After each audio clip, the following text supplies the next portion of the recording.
Okay, if you haven't Googled me already, let me just reintroduce myself. I'm JD, the Smile Hustler. I'm a collector of white people. I am a white friend collector. You've heard of the horse whisperer, yes? Yeah. The dog whisperer? I'm a Caucasian whisperer. I collect Caucasoids by the thousands. You hear me?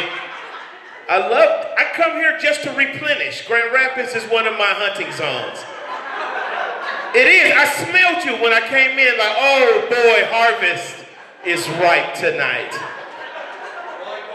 Oh, it's like Pokemon Go, brother. Oh my God, what is that? It's like Dragon Ball Z, my brother. You know what I'm saying? Like, I'm just smelling this room. It's so caucalicious, it don't make no damn sense. You smell like ambrosia salad and tea and crumpets, all of you. Yes, I love you all, man, you freaking Caucasians. I tell all of my black friends, please expand your friend portfolio. I tell them, friends is like stocks, and I ain't gonna lie, black friend stocks is dropping. It is, it's not. I mean, I'm sorry, black friend stock just ain't as strong as it used to be. You feel what I'm saying? I tell people you get more white friends, they like Visa cards. You just immediately start getting free shit. I don't know what the fuck. I'm just saying, when you're African American, the more white friends you get, the more amazing stuff starts happening around you. I don't know what it is. I'm sorry. I lived the life. This is my testimony. If you ain't lived my life, kill yourself. I'm sorry. I'm saying, I got white friends, and I start hearing stuff that I never heard my chocolate friends ever say. Stuff like, your money's no good here. My black friends in the back was like, ha ha, I heard that shit. Ha ha, it's Sunday. You should have called an amen like, hey, brother, preach. Yeah, in the black community, they don't say no crazy shit like that. Your money's no good here. Don't nobody say that. No, we say stuff like, can we use more of your money this time than mine? You still owe me $10. I was wondering if we could. I'm just saying. You know, you hear stuff like, oh no, let's just take our car. What the fuck? That's crazy, because I'm looking at the gas prices. Are you kidding me? Are we taking your car? Oh my God. Yeah, because to call somebody in the black community for a ride costs you $10. And they don't even drive for Uber or Lyft. I'm just being real. I'm just saying, white folks, I don't know. And then white folks have this amazing addiction to alcoholic beverages. Like I tell all my black friends, I say, man, the more white friends you get, I swear to you, the more the alcoholic drinks get free. I'm just saying. Like, I don't know if it's like y'all black guilt or what, but I love it. You feel what I'm saying? Like, I tell people all the time, if you want to collect the best white friends, go to any bar or tavern during a drunken holiday. Wait, there's more. Go to the jukebox and start playing 80s tunes and watch what happens. All you gotta do is be African American, go to the jukebox, play 3 80s hits. I guarantee you ain't paying for another drink the rest of the night. I ain't bullshit. You go in there and start playing shit. Go ahead, jump. Oh shit. It's shots all around. I go, jump. He's straight to the heart. You're to blame. You get love. See what them hunkies did? See what they just did? Playing for no more drinks, you play that song. Are you kidding me? Oh man, doom doom doom doom doom doom doom doom doom doom doom doom doom doom doom. There we go. I see. See what I just did? What the hell? I told y'all. Did you just hear me? I said I'm a Caucasian collector, like you, black lady. Hell is you talking about? I see y'all in here. Y'all didn't even know y'all was gonna get an education tonight. You like, you know what? Maybe we should get more white friends. And you like that song, Just a City Boy. Where was he from? Born and raised in South. Shut up, you white people. Shut up. I do not have a trunk big enough to take all y'all back with me. I don't. I have enough space. I'm like Johnny Appleseed. I go across the nation and I collect good Caucasians. Do you know what I'm trying to tell you? I do the same thing you white folks did to us, just in reverse, less aggressive. You know what I'm saying? And it just works for us. You got to understand, it works. Listen, man, I'm telling you, some of the greatest things I've ever experienced in my life have come from the white friends I have collected. My grandma used to tell me this story. I thought it was just like a mythical tale, like a Disney, one of Disney movies. She used to tell me and put me to sleep to these tales of this wonderful place called the Up North.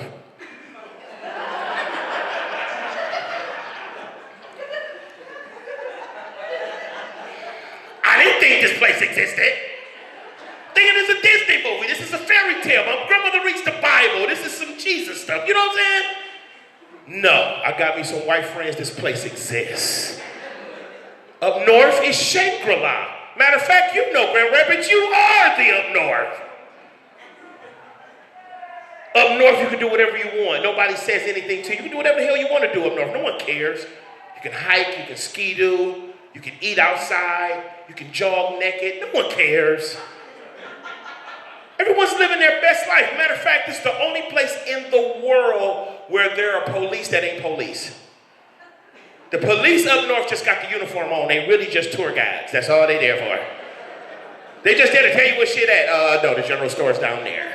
Oh, boat launch over here. Just go down here, back up over there. Oh, yeah. You can be here all night. No one cares. You're all right. I went up north and went over to the jailhouse up north. Put my hand on it. The whole motherfucker fell over. It fell over. It was a cardboard cutout. It wasn't even real. It just say jail on the shit. I'm like this. And look, the little tour guide, police go to, hey, guy, hey, don't lean on that. Come on. You know what I'm saying? I'm like, what kind of crazy place is this? I love you white folks. Y'all got great little inventions. Your little inventions, I love them. Especially your up north inventions. They got the one rectangular thing that's got the wheels on the side. You hit this big red button and it comes a 2-house, 3-car garage. What y'all call it, a pop-up? Yeah, y'all know what the hell I'm talking about now. Yeah, it sits on the back of the car. You set it up, you hit the little anchors, hit the red button, boom, you got a ranch, 2 levels, a shower. Upstairs, downstairs, jacuzzi done popped out. How is it water still in the jacuzzi? What the hell? How did they do this? They're great. Amazing little inventions. My favorite one, because it's coming to that season. My favorite one is that, what you call it, pontoon? I'm sorry, I'm politically incorrect. Tri-tune? Yeah, buy and try. You know, you gotta be collect. Yeah, man, and if, for those that don't know what the hell I'm talking about, probably this table back here. A pontoon is simply nothing but a flat surface with a motor on it, and it just floats down a lazy river. The whole goal is to not fall off the side drunk as hell. That's the whole goal, right? That's the whole thing. Matter of fact, this is such the goal, they have now guardrails on the side because grandma keep taking them hot damn shots and keep falling off. Back here in the back table, they was there when grandma fell off the pontoon. Back here, y'all know what I'm talking about. Grandma, watch out. Now they done fused her porch chair to the deck and put the guardrail up because she keep falling off. Oh, I love you white folks. I don't know why more black people don't collect you. I just don't. You know what I'm saying? You guys are you're freaking wonderful, man. I love your little slang. With your 80s, 90s slang was the best to me. Best time for white slang. Stoked. Who here has been stoked before? So stoked. Look at that. We stoked right now, motherfucker. We stay stoked. And then stoked, baby. Stoked. I was like, I don't even know what that means. It just sounds sweet. Stoked. My favorite one is tripping balls. Oh my God, that is the greatest white term ever created because it makes no damn sense until you're tripping balls. You don't even understand, tripping balls. Then one day you are, and you're like, holy shit, I am tripping balls. I love you Caucasians, I do. I do, man. And that was, look, I ain't gonna sit up here and talk y'all to death about a whole lot of black, white, this, that, and another. Because that's just craziness. Because really, we all the same color. Come on, you clap for that. Yeah, everybody in this room is black. Okay, for the dummy in the back, here we go. Everybody in this room has a thing in them called melanin. Melanin controls how light or dark you are. I am a melanin overdose. 97% of this room is melanin deficient. But we all got it. Now, if you shine a white light through a dark nothing, you get this thing called a spectrum. That's a rainbow. It's not just gay. It means we all got everybody in us. Every color's in everybody. Really and truly, I'll educate you real fast. The only difference between us all, the only real difference between the lighters and the darkers, is how we treat our drug addicted or alcoholic relatives. That's the only difference. Didn't think you was gonna come get an education tonight, but you don't. It's the only real difference between us. You lighter shade, chocolate people, alpine whites, I like to call you. You like to party with your relatives and have a good time, and you're okay until the relatives takes the party to the wrong level. Like they start body surfing across your wedding reception table. You know what I'm saying? You know, they come to the backyard barbecue and they park their SUV in your pool. You feel what I'm saying? Then y'all have that last party with them that y'all call an intervention, and you tell them how much they hurt your feelings. You feel me? Well, see, us darker shades, we take our alcoholic and drug addicted relatives and we turn them into a workforce. That's what we do. Yeah, in here, you have not lived your life until you've had a crackhead uncle or cousin do some work for you. I'm telling you. I'm sure this little table right here has had one or two experiences like myself. I had a crackhead Uncle Charles that could do anything. Uncle Charles is like a superhero. You go pick him up, you can have him reshingle your roof, cut your grass, suck water out your basement, trim your bushes, fix your wooden fence, and all of this for the low, low price of half a church's chicken dinner of $40 and $10, okay? There's none of you in here that's working for them type of prices. Matter of fact, clap if you got a job right now. If you got a job, clap. Clap if you're working. Yes, stop. You should be fired, all of you. None of you will work for the economic wisdom of a crackhead and at the same velocity. Not one of you. My crackhead Uncle Charles did my brakes, did them so good I didn't have to go see a mechanic for a whole year. I took the car to the mechanic. I stayed with the car when the mechanic is touching it. I'm watching him. He in there just like this.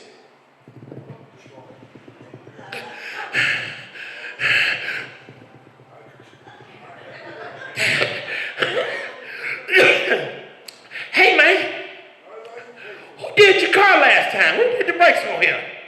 I said, my uncle did them. He said, what, he got a shop or something? He got one of them air guns or something? I said, no, all I seen him with was a tennis ball, one of them sporks from KFC, and some aluminum foil. That's it. I said, I ain't had to come see you for a whole year, so I don't know what you're talking about. You know what I'm saying? You need to get that together. I'm just saying, man, I'm looking for some crackhead labor right now. If anybody know of a local crackhead, put him up on me. You know what I'm saying? Love crackheads.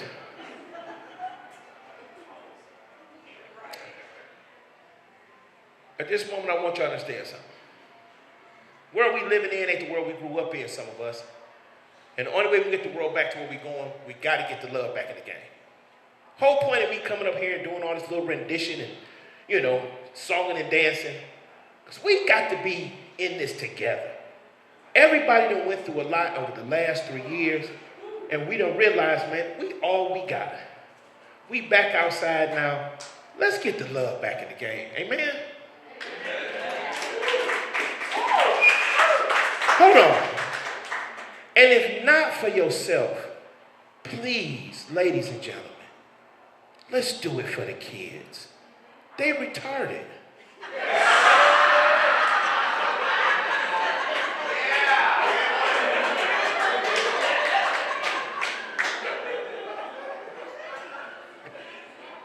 Has anybody else like me lived your whole life to grow up to be in charge of somebody else and now they have stripped you of all your superpowers?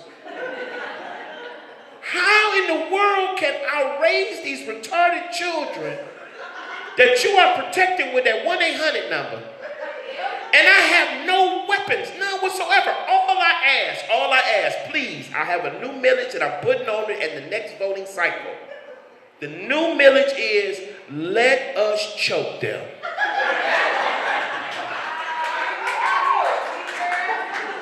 It's called the Let Us Choke Them campaign. You won't let us beat them, you won't let us use nothing or our hand. I am a very swole prison-built gentleman. When somebody who has never paid a bill leaves my home, don't tell me where the hell they at, spend the night over somebody's house I don't know, then go stay over their mama house, which was the original plan, then come back to my house like nothing ever happened. Like nothing ever happened. Walked in the house saying, what up, though? What? Under the age of 15, all I want is to choke them. That's it.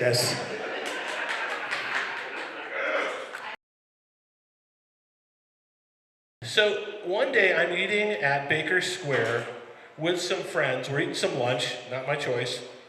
We're having a good time. We're enjoying ourselves. And I hear this noise, and I think what happened is it didn't quite register in my brain what I was hearing. But after a couple seconds, I realized that what I was hearing was somebody choking. True story. And I think everyone in the restaurant kind of realized this at the same time because conversation stopped. And people looked, and sure enough, a couple of booths over, this guy starts standing up from his booth, and he's doing this universal sign for choking, or like Reggie Miller taunting Spike Lee at a Pacers-Knicks game. If you're under 40, ask someone who just laughed, and they'll explain what that means. But in that moment, everyone in the restaurant froze, but I was sending thoughts and prayers. So before I knew what happened, what was happening, this guy jumps up. Could you stand up a second, sir? Just real quickly a second. I want to just demonstrate. I'm not going to hurt you, I promise. So pretend you're choking. Turn around. This guy comes up, and he puts his hands around, and he does this. I kid you not. Thank you, sir. I appreciate that. I kid you not. We're all sitting there watching this man clearly choking to death. He's doing the universal sign, and this guy comes up and wants to wrestle him. I will never see the look on the choking man's face. I know I'll never see it again because it was an equal mix of terror, fear, and utter confusion. Because he's like, I'm dying and you want to wrestle? Now, I don't know. Maybe the guy thought, hey, maybe this guy wants to wrestle now. Maybe the choking noise maybe this is an invitation to wrestle in his family. I don't know. So I give him props for being so quick to respond. It was cool. Less cool is when you're trying to wrestle a dying man. That's not a good idea. So what happened next was, and this happened also very quickly, this guy comes up and he pushes the wannabe wrestler out of the way, and of course he starts doing the Heimlich maneuver like you do, and after a couple abdominal thrusts, like you see on the movies or TV, the food comes flying out of this guy's mouth and we all realize he's going to be okay. But we're not sure what happens next. So everyone in the restaurant is watching this, and then suddenly someone starts clapping. And we all kind of join in because you don't want to be the jerk not clapping, right? So but it's not like a big raucous clap. It's like a quiet, polite golf clap. Like you do when someone's life has almost been snuffed out and you sat there doing nothing, just watching. As if it was some extreme sporting event. Now, I am a guy who likes his dessert, as is clearly evidenced by my size. I know, thank you for that. But I am more of a pie guy than a cake guy. How many of you people prefer cake? How many of you prefer cake people? Sure, yeah, let's hear it for cake people, why not? Yeah, all right. How many people prefer pie? Have you ever been to dinner at someone's house and they say, okay, hey, dinner's done, it's time for dessert. And you're like, yeah, I like dessert. And they bring out a bowl of berries. And you're still waiting for dessert? Because berries don't cut it, right? And they try to make up for it. They'll put some Cool Whip or something on there. Like, yeah, nice try. I mean, I'm still going to eat it, but, I'm a little disappointed. But now I wasn't always overweight like this. I had a couple things working against me. It happened, I turned 40 and I got divorced. Turns out that's a bad combination for if you want to lose weight. It's much better for gaining weight. Now I know you're not supposed to ask ages, but how many people here are over 40? All the comedians are raising their hand. I already know that or you wouldn't be here. When you turn 40 or around that age, something happens in your body. You start to lose metabolism. You can't eat the way you used to. Now, I know this isn't true of everyone. Some of you keep your metabolism over 40, and I looked this up. There's actually a medical term for people like that, and that term is bastards. Okay? It's just not fair at all. In my head, I want to lose weight. My wife asked me literally today, she goes, so, when do you think you might want to start losing weight?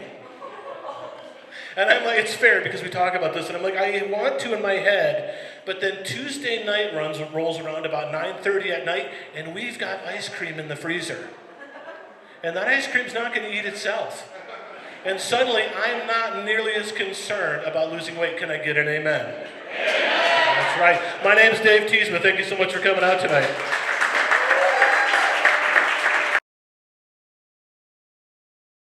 I love being a dad. I mean, outside of the act of making my children, being a parent is the most fun I've ever had in my life. And, you get to shape a life, and how very cool is that? I mean, like, a couple weeks ago, my son calls me up, he says, hey, Dad, I don't know if this is an old wives' tale or if this is, true, but I read that if you drink pineapple juice, it makes your semen taste sweeter. I said, well, it's not an old wives' tale because old wives don't remember what semen tastes like. And to tell you the truth, I've never noticed a difference in the flavor.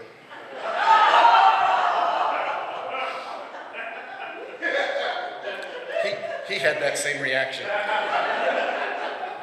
And you do things as a parent you never thought you'd do. I mean, I never thought I would reach my hands out to catch barf. But I've done it as a dad, just last night at the bar. And I never thought I would smell my kids to see if they crapped their pants. But man, it got crazy last night. So the pandemic is, I guess it's over. We're in the endemic stages now. How cool is that? Because, think about it. 3 years ago, this didn't happen. We were all in lockdown looking at each other like, where you been? Who you been breathing with? Don't breathe on me. None of, like that. And then we get the masks and all that stuff. Craziness, right? And now we're getting back to normal. And life is going to be good again, right? And you know what I'm looking forward to the most in a post-pandemic world? Not being judged about the way I wash my hands when I use a public restroom. Right? You know what I'm talking about. Now, follow me on this. Before the pandemic, it was so easy. You'd walk into the bathroom, you'd go over, you'd do your business, walk over to the sink, you'd turn it on for 3 or 4 seconds, splash around, walk out. Nobody said anything. Nobody cared. They didn't, as long as you went through the motions. That was the big thing, wasn't it? That all changed with the pandemic. Then it was like, I'm not going to pee on you again, I'll go this way. You'd come into the bathroom, you'd do your business, walk over to the sink, and people lost their freaking minds if you didn't scrub up like you were going into surgery. I used to be scared people would watch me pee in a public restroom. Now I'm scared they're going to watch me wash my hands. And for what? I touched the tip of my penis for 30 or 40 seconds. That's it. It's not like I pissed on my hands, not like I rubbed one off. I touched the tip of my penis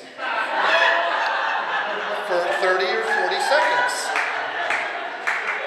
And what's the big deal? I mean, guys touch their junk all day long. I mean, it's what we do. We wake up in the morning, what's the first thing we do? Hey buddy, time to get, oh, he's up. And then all day long, we give it this little love tap every once in a while. Just, yeah, I know you're there. We'll talk later. I don't know if you're watching, but watch the rest of the comedians up here tonight. Every single one of them. They're going to touch their junk at some point. At least the guys. I don't know about the women. I'm not going to, whatever. But we're really sly about it. You know, like we get our hand in the pocket, just kind of walk it on over slowly. There we go. Yep, we'll talk later. All right. I know you're there. Other people, they get their whole arm and elbow into it. And every single one of us has that friend who's like tugging away. I work with that guy. You know, and so I don't get it. What's the big deal that I touch the tip of my penis for 30 or 40 seconds? Because we do it all day long. And I can tell you, of all the places in the world, COVID is not on the tip of my penis. Here's my logic, okay? My penis has been double masked almost the entire pandemic. There are very few instances where my penis was out in public without a mask on. Nobody else is touching my penis, and definitely nobody else is breathing on it. So that's 2. And 3, I scrub the hell out of that guy in the shower every morning for like, I don't know, 5 minutes. And I mean vigorously. So like I said, I am a dad. I still remember bringing my son home from the hospital for the very first time to our little country house, just me, my wife, my son, my wife's dim-witted cat, Eddie. And I was scared to death. I mean, I'd never been around babies much. I never babysat. I only ever changed one diaper in my life, and that was for a 47-year-old Bolivian truck driver in the parking lot of a Denny's. I don't think that's quite the same. So that first Saturday morning of parenthood, I'm scared to death. Like, I feel like I have to prove to my wife that I'm going to be the perfect partner for raising our family together. So I get up extra early. I'm washing dishes, fixing breakfast, cleaning the house, and then I hear, and I run into the bedroom, I grab my son, I tell my wife, stay in bed, dear, I got this. And I run back out to the living room, set my son down on the couch, open up the diaper, and my eyes start to water and burn because the smoke from the burning breakfast is filling the house. So I hurry up and I change that diaper, and then Eddie, the cat, jumps in front of my son on the couch. And she's looking at him like, what is this thing? And why is he screaming? Because he's screaming bloody murder right now.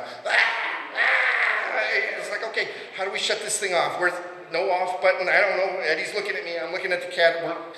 So Eddie swats, hits my son across the head. I grab the cat, throw the cat. My son stops crying. The cat hits the wall, and my wife comes screaming out of the bedroom like a bat out of hell.